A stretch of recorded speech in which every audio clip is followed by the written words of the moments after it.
فدیہ کم سے کم 4 قسمیں یاد رکھیں. ویسے فقہاء نے زیادہ بیان کی ہوئی، یہ آسانی کے لیے 4. سب سے کم وہ ہے جو ہم دے رہے ہیں، پھر اس سے اوپر ہے، پھر اس سے اوپر ہے، پھر اس سے. گندم سب سے نیچے ہے، اس کے اوپر جو کی قیمت ہے، اس سے اوپر کھجور ہے، اعلیٰ. یہ تینوں چیزیں اعلیٰ قسم ہوتی. کشمش درمیانے درجے کی ہوگی. جی روزہ چھوڑتا ہے وہ بندہ دیتا ہے یا ہر بندہ دے؟ نہیں، یہ فدیہ ہے نا، یہ شروع میں حکم تھا، ابھی چھوڑنے والے کا حکم نہیں. یہ سمجھیں آپ بات. شروع میں روزے کون سے فرض ہوئے ہیں؟ ہر مہینے کی چاند کی 13، 14، 15 یہ روزے فرض ہوئے. اب فرمایا اس کو مریض بھی چھوڑ سکتا ہے.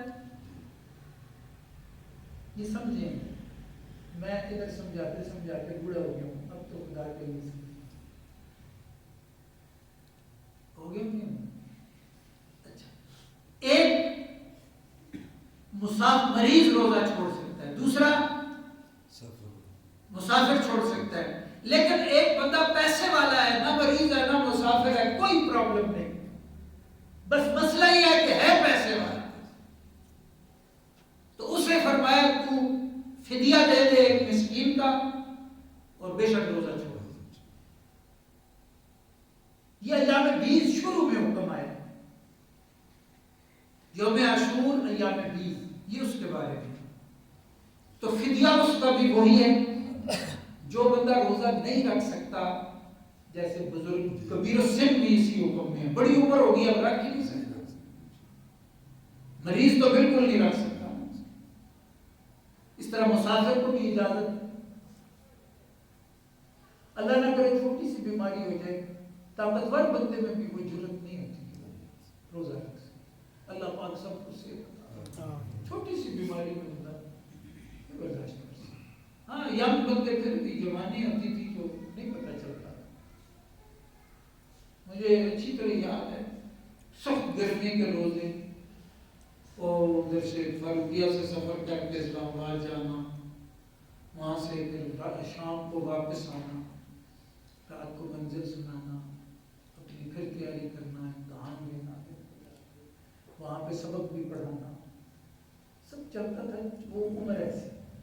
اب ایسا نہیں. بہرحال اگر روزہ مالدار چھوڑ رہا ہے تو وہ ان 4 کیٹیگریز کو سمجھے گا. سمجھئے؟ اگر ایک بندہ روزہ نہیں رکھ سکتا، وہ کیا اس میں بھی یہی ہے. اسی طرح جو فطرانہ ہے، فطرانہ اور فدیہ برابر ہے.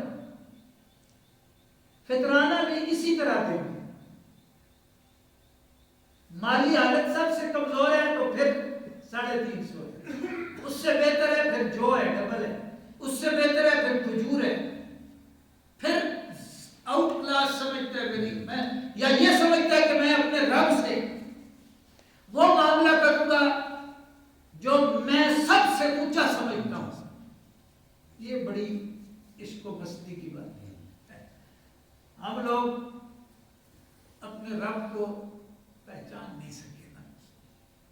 دنیا کے جھوٹے رشتوں کے لیے قرضے لے کے سونے بناتے، کمدن بناتے، ایسے نہیں مانگ تانگ کے بناتے ہیں. اپنے بیٹوں کے لیے جائیدادیں بناتے ہیں، اپنی بیویوں کے لیے جواہرات اکٹھے کرتے ہیں، اپنی بیٹیوں کو اعلیٰ جہیز دینے کے لیے قرضے تک اٹھا لیتے ہیں. اپنے رب سے تعلق بنانے کے لیے سب سے گھٹیا چیز اٹھا کے پیش کرتے ہیں. تو تعلق اعلیٰ نصیب ہوگا. جس قسم کا بنا رہے ہیں ویسے ہی نصیب ہوگا. اسی لیے تو پوری دنیا میں مسلمان پٹ رہا ہے. اللہ سے تعلق گھٹیا رکھا ہوا ہے، اللہ کے غیر سے بہت اونچا تعلق قائم کیا ہوا ہے. مار کھا ہے. اس کو الٹنے کے لیے روزہ ہے. تقویٰ، دل ایسے الٹا ہوا ہے، ایسے سیدھا کر روزے رکھ. تو یہی ہے ساروں کے لیے. نماز کا فدیہ بھی یہی ہے. نماز کا فدیہ، روزے کا فدیہ، فی کا فطرانہ، یہ سب ایک ہی حکم ہے. سمجھے گا؟ فمن تطوع خیرا فهو خیر اللہ.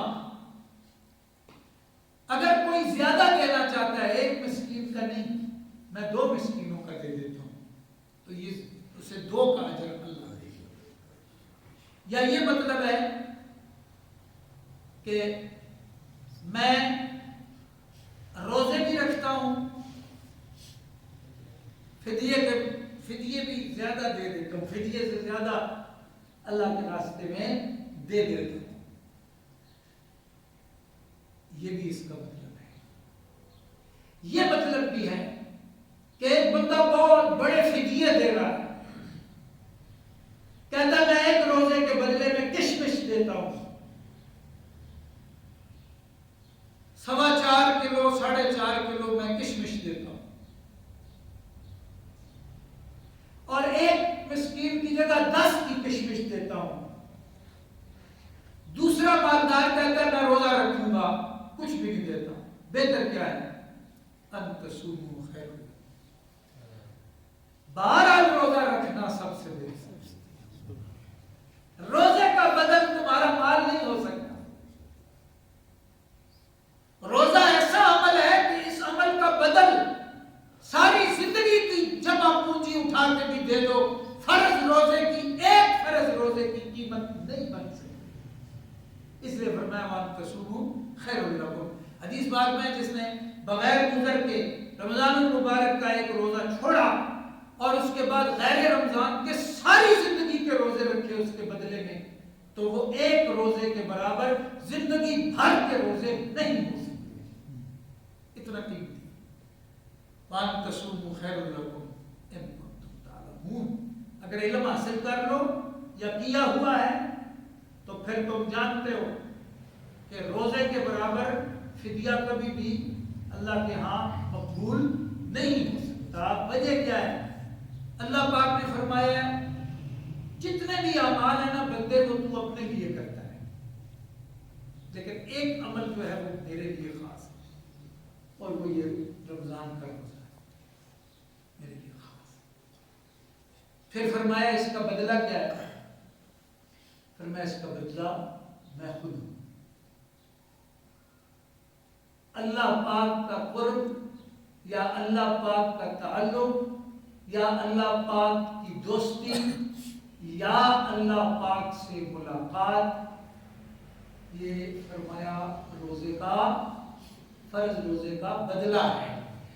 بعض محدثین نے فرمایا کہ اللہ پاک کی مسکراہٹ اس کو نصیب ہوگی. اب ذرا سمجھنا, جو جنتی اللہ پاک کی مسکراہٹ کو ایک بار دیکھ لے گا, اس مسکراہٹ کے سامنے کائنات کی کوئی شے مزہ ہی نہیں.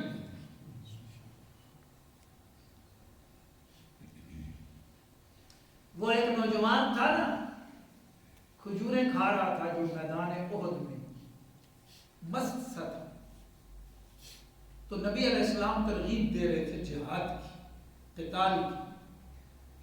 تو اس نے کہا یا رسول اللہ اگر میں لڑوں اور جان پیش کر دوں تو مجھے کیا ملے گا؟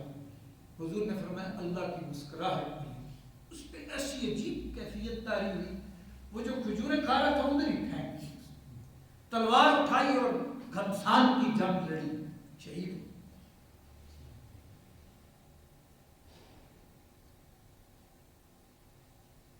کھجوریں ادھر ہی پڑی, کامیاب ہوئے یا نہیں؟ حضرت علی رضی اللہ تعالیٰ عنہ 21 رمضان المبارک کو مسجد میں نماز پڑھانے کوفہ کی مسجد میں آ رہے ہیں. راستے میں لوگوں کو آوازیں دیتے ہیں کہ نماز کے لیے اٹھو. مسجد کے قریب پہنچے ہیں تو ایک بدبخت نے آپ پہ وار کیا اور آپ کو شہید کر. اور آپ نے دیکھا کہ میں اب گر رہا ہوں تو وہاں قسم کھائی کہ رب کعبہ کی قسم میں کامیاب, رب کعبہ کی قسم میں کامیاب ہو گیا ہوں. جس کی جان اللہ کے راستے میں, خون اللہ کے راستے میں قبول ہو جائے وہ یقیناً کامیاب ہو گیا. اور حضرت علی جیسا شخص صحابہ اکرام میں جو بڑے بڑے مفتی اور مجتہد تھے نا, جیسے اب حضرت عبداللہ بن مسعود, حضرت عبداللہ بن عباس, اس طرح بڑے بڑے, یہ مشہور نام ہے اس لیے میں کہہ رہا ہوں, وہ جو 10-12 بڑی بڑی ہستی، وہ کہتے ہیں جب ہمیں کسی دقیق مسئلے کی ضرورت پڑتی تھی تو پھر ہم حضرت علی کے پاس جاتے تھے۔